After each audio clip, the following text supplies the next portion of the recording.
હજરત સૈયદ કાલુ પીર બાવા રઅની દરગાહ આસ્થા, ઇતિહાસ અને એકતાનું જીવંત પ્રતીક.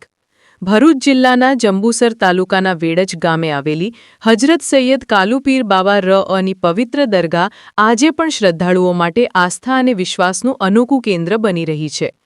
વર્ષો જૂની આ દરગાહ માત્ર એક ધાર્મિક સ્થાન જ નહીં, પરંતુ લોકવિશ્વાસ, ચમત્કાર અને સામાજિક પરંપરાઓ સાથે જોડાયેલો જીવંત ઇતિહાસ છે.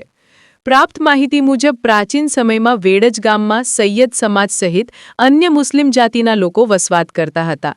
તે સમય દરમિયાન હજરત સૈયદ કાલુ પીર બાવા રઅ જીવિત હતા, પરંતુ શરૂઆતમાં લોકો તેમની મહત્તાને ઓળખી શક્યા ન હતા. લોકોએ તેમની વાસ્તવિક શક્તિ અને આધ્યાત્મિક મહિમાને સ્વીકારવામાં વિલંબ કર્યો હતો. કહેવાય છે કે લોકોમાં વિશ્વાસ સ્થાપિત કરવા માટે કાલુ પીર બાવાએ કરામતો દર્શાવવાનો પ્રયાસ કર્યો, પરંતુ દુર્ભાગ્યે તેમના પોતાના દીકરાએ પણ તેમને સાથ આપ્યો ન હતો. આ ઘટનાથી દુઃખી થઈ કાલુ પીર બાવાએ પોતાના દીકરાને ખભા પર બેસાડી વેડજ ગામ છોડી તેને રાંધુ સોખડા ગામે લઈ જઈ મૂક્યો.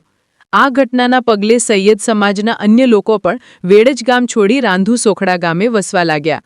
ત્યારથી આજ દિન સુધી બંને ગામો વચ્ચે બેટી રોટીનો સંબંધ બંધ રહ્યો છે, જે આજ સુધી પરંપરા રૂપે કડકપણે પાલન કરવામાં આવે છે.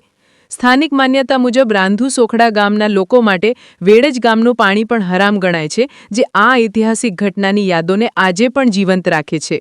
હાલમાં કાલુ પીર બાવાના દીકરા રાજુ પીર તરીકે રાંધુ સોખડા ગામમાં તેમની યાદોને સંભાળવામાં આવી રહી છે, જ્યાં શ્રદ્ધાળુઓ આજે પણ ભાવપૂર્વક માથું ટેકવે છે અને દુઆ માંગે છે. આ દરગાહ હિન્દુ મુસ્લિમ એકતાનું પણ ઉત્તમ પ્રતીક છે. અહીં દરેક ધર્મ અને સમાજના લોકો આવે છે, પોતાની મનોકામનાઓ વ્યક્ત કરે છે અને માન્યતા મુજબ તેમની ઈચ્છાઓ પૂર્ણ થાય છે. આ સ્થાન લોકોમાં ભાઈચારો, શાંતિ અને એકતાનો સંદેશ આપે છે. તાજેતરમાં એક મુરીદની મનોકામના પૂર્ણ થતાં સલીમુલ્લાહ રિફાઈ ગ્રુપ આમોદ દ્વારા નિશાન અને જલસાનું ભવ્ય આયોજન કરવામાં આવ્યું હતું. આ પ્રસંગે નિયાઝનું આયોજન પણ કરવામાં આવ્યું, જેમાં આસપાસના ગામોમાંથી મોટી સંખ્યામાં શ્રદ્ધાળુઓ હાજર રહ્યા હતા. સમગ્ર વાતાવરણ ધાર્મિક ઉલ્લાસ અને ભક્તિભાવથી ગુંજી ઉઠ્યું હતું. રિપોર્ટર સરફરાઝ દીવાન, પાદરા, વડોદરા.